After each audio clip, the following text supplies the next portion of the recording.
Hello friends, welcome to Namakkal Sarada சமையல். இன்றைக்கி தேங்காய் மாங்காய் சாதம் தாங்க செய்ய போகிறோம். நான் ஒரு தேங்காய் ஒரு மாங்காவை நல்லா துருவி எடுத்து வச்சுருக்கேன். இது ரெண்டுமே சம அளவாக இருக்குது. இப்போ சாதம் எப்படி செய்யலான்னு பார்க்கலாம் வாங்க. ஸ்டவ்வில் கடாயை வச்சுட்டு எண்ணெய் ஊற்றிக்கலாம். எண்ணெய் ஊற்றிட்டு கடுகு, உளுத்தம்பருப்பு, கடலைப்பருப்பு, வேர்க்கடலை, வரமிளகாய், பச்சை மிளகாய் 2 கீரி போட்டுக்கோங்க, கருவேப்பிலை எல்லாத்தையும் நல்லா லோ ஃப்ளேமில் வச்சுட்டு நல்லா வறுத்து விட்டுக்கோங்க. எண்ணெய் காஞ்சதுமே லோ ஃப்ளேமில் வச்சுக்கோங்க. போட்டு சின்ன வெங்காயம் கொஞ்சம் போட்டுக்கலாம். நீங்கள் சின்ன வெங்காயத்துக்கு பதிலாக பெரிய வெங்காயம் கூட போட்டு செய்யலாம். ஆனால் லோ ஃப்ளேமில் வச்சு நல்லா வணக்குங்க. அப்போ தான் நம்ம அந்த பருப்பு வகையிலலாம் கரிஞ்சிடாமல் இருக்கும். நல்லா வணங்கினதையும் தேங்காயும் நல்லா வணக்கிக்கலாம்.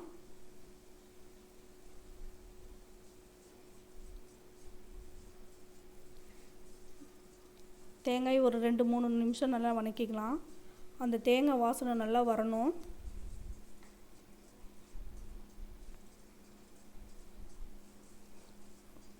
ரொம்ப நேரம் வணக்க தேவையில்லை. ஒரு 2-3 நிமிஷத்துலேயே நல்லா வணங்கி வந்துடும் நமக்கு தேங்காய்.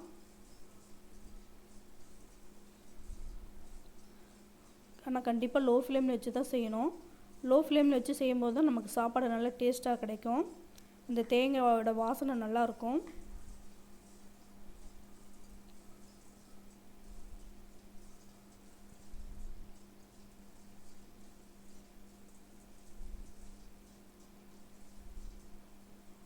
தேங்காய் நல்லா இந்த அளவுக்கு வணங்கினதையும் மாங்காயும் கொட்டி நல்லா வணக்கிக்கலாம். மாங்காயம் அப்படி தான், ரொம்ப நேரம் வணங்க தேவையில்லை. அது ஒரு 4 நிமிஷம் வணங்கினாவே போதும்.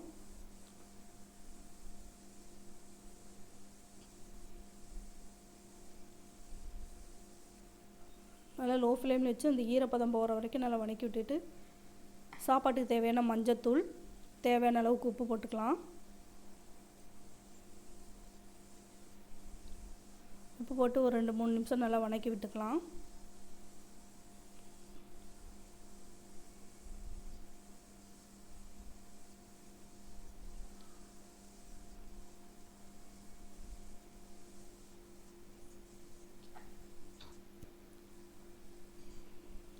நல்லா வணக்கினதையும் வடித்து ஆற வச்ச சாதத்தை நம்ம போட்டு கிளறிடலாம். சாதத்தை வடித்து நல்லா ஆற வச்சுருங்க. அப்போ தான் நமக்கு உதிரி உதிரியாக கிடைக்கும். அடுப்புக்கு லாஸ்ட்டு வரைக்குமே லோ ஃப்ளேமில் வச்சு செய்யுங்க.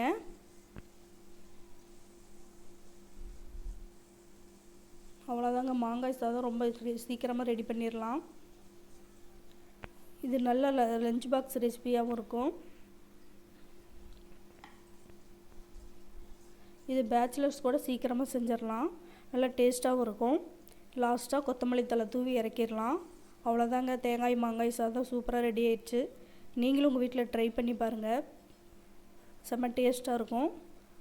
இந்த வீடியோ உங்களுக்கு பிடிச்சிருந்ததுன்னா நாமக்கல் சாரதா சமையலுக்கு லைக் பண்ணுங்கள், ஷேர் பண்ணுங்கள், கமெண்ட் பண்ணுங்கள், மறக்காமல் சப்ஸ்கிரைப் பண்ணுங்கள். தேங்க்யூ.